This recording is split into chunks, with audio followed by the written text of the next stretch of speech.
It's Friday, May the 2nd, 2014. I'm Mark Chatterley and this is episode number 32 of T.E.N, Transport Evolved News for the week beginning April the 28th, 2014.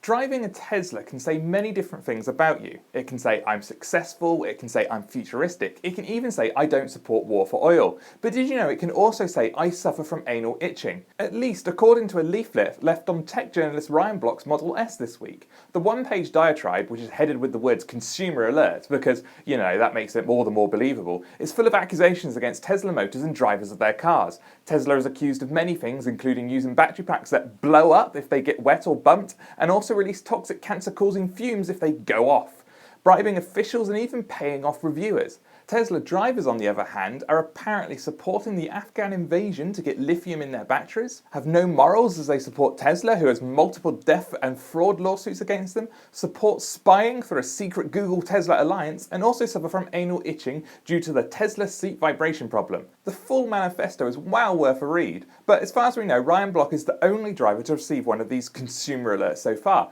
But if you know of any more, please do let us know.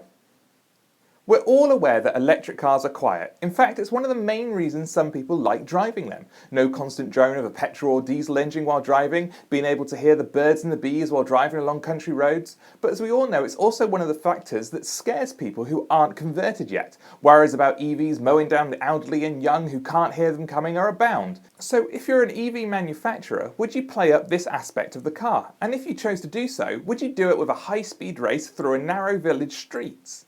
If you're in Nissan, you do. This week, Nissan released a video showing 4 Leafs racing through a sleepy Swiss village in the dead of night to promote International Noise Awareness Day. The challenge? Race the cars without waking anyone who lives in the village. Despite a collision with some trash cans and a narrow arch, no one is woken by the nocturnal race, and everyone continues slumbering sweetly without problem. So if you're ever caught short and need to race through a small sleepy village without waking anyone, if you're in an electric car, you'll be fine. Actually, no, don't try that yourself. This week it was announced that the 2014 Mercedes-Benz B-Class electric drive will go on sale in the US for $41,450 before subsidies, which places it as a direct competitor to BMW i3. It will also go on sale in the UK for around £32,000 before subsidy. This cost, higher than the US price, is likely to be due to the slightly higher base model spec, although this is yet to be confirmed. The B-Class electric drive is built upon the shoulders of Mercedes-Benz pre-existing B-Class hatchback. Already on sale in Europe with an array of gasoline and diesel engine options, the car has proven popular with buyers all around the world who want to combine the practicality of a compact MPV with the luxury you'd expect from a Merc. The B-Class electric drive is only available as a fully electric car, no range extension here. However, one cool piece of information that may bring a smile to your face is that its drivetrain was engineered by Tesla.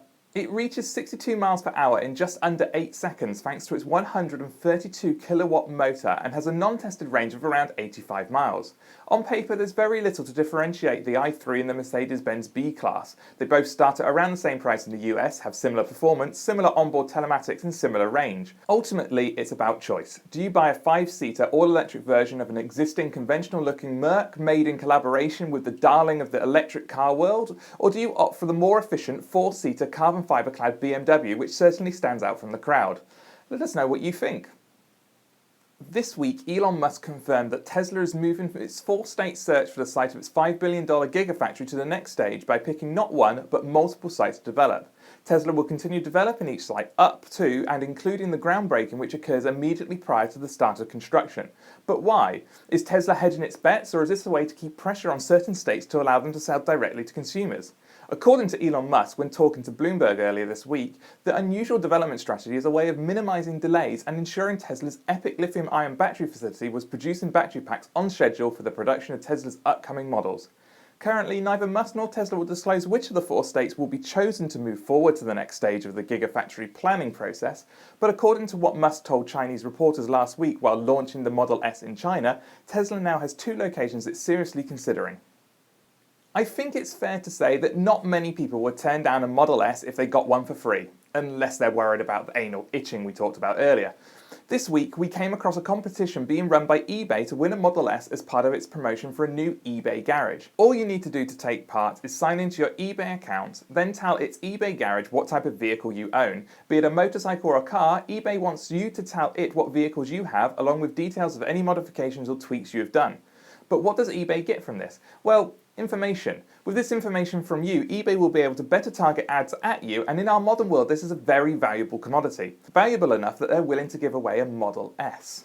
Is giving up that information worth it for the small chance of winning a Model S? Well, I can't tell you that. That's a conclusion you'll have to come to on your own.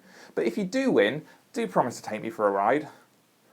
The current parliament in the UK has had a rough ride, a coalition between our most popular right-wing party and a left-wing party that is usually seen as an outsider in the whole political system. It had the potential to be a big change in UK politics, but when the Liberals bet the house on one policy that kind of fell flat, all that momentum petered out. But it seems like they may be winning back some support this week, at least in the EV world, when the head of the Liberal Democrats and our current Deputy Prime Minister Nick Clegg announced a £500 million initiative designed to get more Brits driving plug-in hybrid and all-electric cars. The funds will be split between continuing purchase incentives to help people buy a plug-in car, increased deployment of charging infrastructure, and the funding of low-emission transport technology research and development. The new funds will include the provision of fast and rapid charging along major motorway routes and A roads across the country. The latest government incentive in electric and plug-in cars will run from 2015 through to 2020, with the purchase incentive scheme set to operate until at least 2017 or until 50,000 of the grants have been claimed. Finally, after months and months of waiting, the BMW i3 Rex has been approved for California's Green Sticker HOV lane access program. The BMW i3 Rex, listed below its all-electric i3 EV sibling on the CARB's list, has officially been classified as a transitional zero-emission vehicle. This is a brand new class of vehicle designed to include plug-in hybrids with low enough tailpipe emissions as well as electric cars with a small onboard range-extending engine. CARB's TZEV class replaces the previous Enhanced Advanced Technology Partial Zero Emissions Vehicle designation used by CARB to classify cars like the Chevrolet Volt and plug-in Prius hybrid. So all cars previously listed as that are now reclassed as TZEV vehicles. But as of April 7th, there are only 1,522 stickers left to be claimed. We think it will be very rare to see an i3 Rex with a green sticker in the short term. In the longer term, California is currently trying to expand the green sticker program.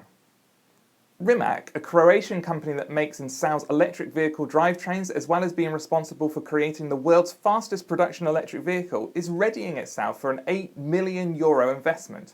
Rimac is known in the electric vehicle world for its concept car, the Concept 1. This is a two-seater sports car that puts the Tesla Roadster to shame. It can jump from 62 miles per hour in just 2.8 seconds while dragging along an amazing 91 kilowatt-hour battery. But this car doesn't come cheap. It will set one back just shy of $1 million. With the investment, Rimac plans to double their team by the end of the year to allow them to increase production on their cars, plus their new project, the Grip electric bike. As with the Concept 1, these bikes will be something special, even in the world of electric bikes. The first feature to change the way people think about transportation is that the bike is key and fobless, using fingerprints to register if a user is allowed to use the bike, in what mode the bike should be started, street or sport, or if any restrictions are placed on that rider. For example, you could register your friend's fingerprint on the bike but limit them to 15 minutes of riding with a set top speed. That's quite cool. Long before Nissan, Tesla, GM, Mercedes-Benz, Renault or Ford promised us self-driving cars, software giant Google was given closed-road demonstrations of its own self-driving technology. Since then, their car has been out on the roads around the Google facility and has been performing without incident. In an update posted this week, a very happy and jolly Google worker takes us through the latest improvements in the car's intelligence. These improvements allow the car to safely deal with unpredictable human cyclists, unexpected roadworks or ill-parked cars, and even railroad crossings. All in all, the Google self-driving technology is looking more and more impressive. Google says it's a long way from completing its project and admits there are many more hours of driving to put in before its self-driving cars can autonomously navigate each and every street in Mountain View, without any human input, that is. But like other self-driving cars we've covered recently, it shows us that autonomous cars are far, far closer to reality than we ever thought before. And finally, it's not often we feel upset at the idea of not using petrol, but a new fan-made Tesla video made us feel just that way this week. The video follows Nozzy, a gas pump that doesn't get used anymore as everyone drives electric. It shows him not being used, being fired from his job, turning to drink, and the collapse of his world. It's all very sad, but it does have a good ending. I don't want to spoil it for you now, so go watch that video after this one finishes. That's it for this week. Don't forget to join us next week for another episode of T.E.N. In the meantime, visit www.transportevolved.com for all the EV news that's fit to print, subscribe to our channels and other shows on YouTube, and join us for our talk show where we'll be discussing these stories and others on Transport Evolved. I'm Mark Chatterley, and until next time, stay juiced up.